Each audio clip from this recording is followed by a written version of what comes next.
নমস্কাৰ, এয়া বৰ্তমান মই উপস্থিত আছোঁ ননৈগাল ঘোঁৰাশালৰ বিহুৰ বাকৰিত, য'ৰ পৰা আপোনালোকক দেখুৱাম কেইটামান সুন্দৰ দৃশ্য, যি দৃশ্য দেখিলে আপোনাৰ লগতে আপোনাৰ ল'ৰা ছোৱালীও কিছু উৎসাহিত হৈ পৰিব।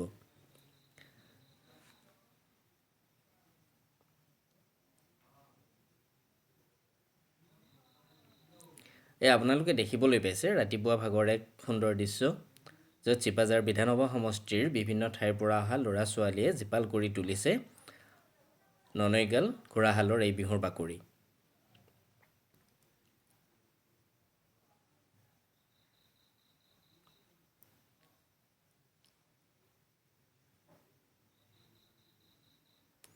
যোৱা প্ৰায় 4-5 মাহ ধৰি ইয়াত ল'ৰা ছোৱালীসকলে শাৰীৰিক অনুশীলন চলাই আছে, কিয়নো ইতিমধ্যে ভাৰত চৰকাৰ আৰু অসম চৰকাৰৰ তৰফৰ পৰা সামৰিক বাহিনী, অসম আৰক্ষী, SSC আদি বিভিন্ন বিভাগত খালী হৈ থকা হাজাৰ হাজাৰ খালী পদ পূৰণৰ বাবে বিজ্ঞাপন ওলাইছে।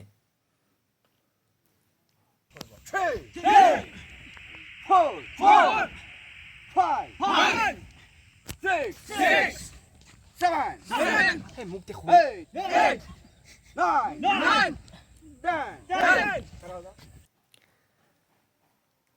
আৰু সেয়েহে বিজ্ঞাপন ওলোৱাৰ ঠিক পিছতেই চাকৰি প্ৰত্যাশী ল'ৰা ছোৱালীসকলে নিজৰ নিজৰ অনুশীলন আৰম্ভ কৰিছে।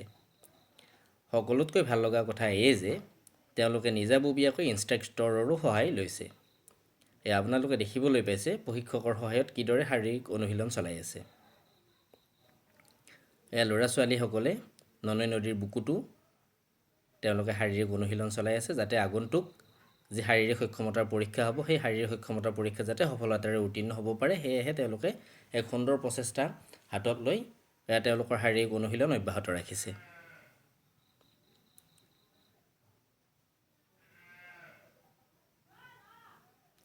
আৰু আশা কৰোঁ আপোনালোকে এই ভিডিঅ'টো আপোনালোকৰ ল'ৰা ছোৱালী তথা বন্ধুবৰ্গৰ মাজত শ্বেয়াৰ কৰিব, যাতে এই ভিডিঅ'টো অন্যান্য ল'ৰা ছোৱালীসকলেও পায় আৰু এই ভিডিঅ'টো দেখা পাই যাতে তেখেতসকলো উৎসাহিত হৈ পৰে।